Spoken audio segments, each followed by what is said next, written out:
লেখছেন যে হচ্ছে তাবিজ জাগ্রত করার অথবা নকশা জাগ্রত করার তরিকা? আচ্ছা, কিভাবে জাগ্রত করবেন? 1 নম্বর তরিকা হচ্ছে 3 বার আয়াতুল কুরসি পড়বেন, 3 বার ইসমে আজম পড়বেন, প্রত্যেকবার ফু দিবেন। 3 বার আয়াতুল কুরসি পড়বেন, 3 বার ইসমে আজম পড়বেন, প্রত্যেকবার ফু দিবেন, ইনশাআল্লাহ তদবির জাগ্রত হয়ে যাবে।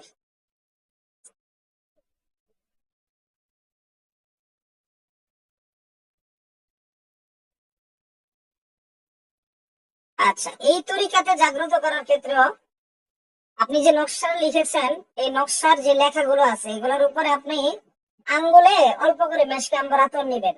কি আতর নিবেন? মেশকে আম্বর। ভালো জাগ্রত হবে। মেশকে আম্বর আতর নিবেন, লাগাবেন, লাগিয়ে ওই যে নকশার ভিতরে সম্পূর্ণ নকশা আপনারা এই ঢলে দিবেন। অবশ্যই মেশকে জাফরান কালি দ্বারা লিখবেন। তারপর মেশকে আম্বর আতর নিয়ে এটা হচ্ছে হালকা করে লাগাই দিবেন সম্পূর্ণ নকশার মধ্যে। লাগাই দেওয়ার পরে লোবান ধূপ যেটা আছে ওইটার ধোয়া দিবেন কমপক্ষে 5 মিনিট। কমপক্ষে 5 মিনিট ধোয়া দিবেন। আয়াতুল কুরসি 3 বার পরে 3টা ফু দিবেন। ইসমে আজম যে যেটা ভালো পারেন সেটা 3 বার পরে 3টা ফু দিবেন। আপনারা খেয়াল করবেন যে নকশাটা গরম হয়ে গেছে। এই যে গরম হয়ে গিয়েছে, এর মাধ্যমে আপনি শিওর হয়ে যাবেন যে আপনার নকশাটা জাগ্রত হয়ে গেছে। ধোয়া দিতে হবে কমপক্ষে 5 মিনিট। সুন্দর করে লেখেন। জি, ধোয়াটা যে দিবে এটা কি ধূপকাঠির ধোয়া? হ্যাঁ হ্যাঁ, ধূপকাঠির ধোয়া দিতে হবে। ধূপকাঠির ধোয়া দেন অথবা এমনিতে ধূপের ধোয়া দেন, লোবানের ধোয়া দেন, যেটাই দেন, ধূপের ধোয়া দিতে হবে। ইসমে আজম করে।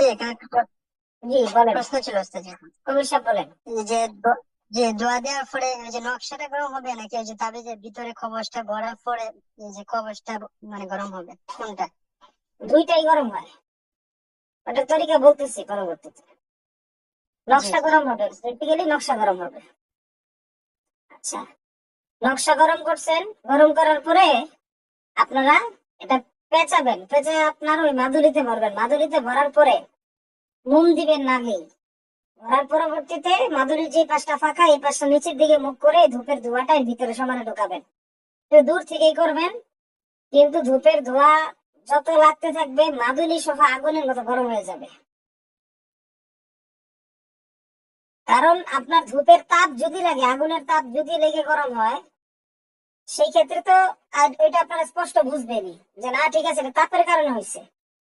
কিন্তু আপনাদেরকে ধূপের ধোঁয়া দিয়ে এটা গরম করে ফেলতে হবে। ধূপের ধোঁয়া দিয়ে গরম করে ফেলবেন।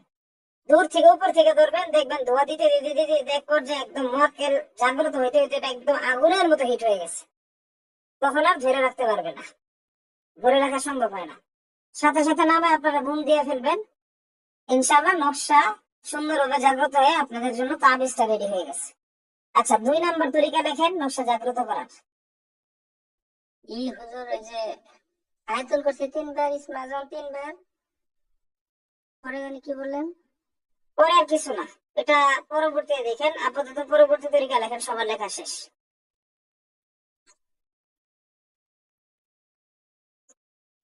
আচ্ছা, কি করবেন? 2 নম্বর তরিকা কি?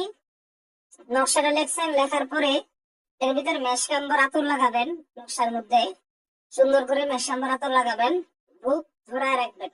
তাবিজ লেখার আগেও তো কিছু নিয়ম কারণ আছে, সেগুলো সম্পর্কে আলোচনা হবে ইনশাআল্লাহ। তো যেহেতু আপনাদের মনে একটা আগ্রহ আছে তদবির কিভাবে জাগ্রত হয় এটার বিষয়ে, সেই জন্য এটা আগে ক্লিয়ার করে দিচ্ছি যে মনের শান্তি হোক আগে। আপনারা সুন্দর করে এটার ভিতরে আতর লাগাবেন লেখাগুলোর উপরে। জাফরান গাজী যে লেখাগুলো লেখছেন লেখার উপরে আতর লাগাবেন। লাগানোর পরে আপনারা হুকুম দিবেন, যেমন বুদ্ধ হয়ে নকশা দিয়ে জাগ্রত করতে চান, হে বুদ্ধ হয়ে নকশার সম্মানিত মুআক্কিলগণ, আপনাদেরকে আমার পক্ষ থেকে সালাম, আসসালামু আলাইকুম ওয়া রাহমাতুল্লাহ।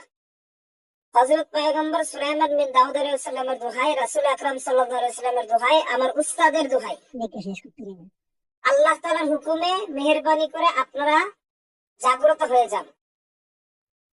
অমুকের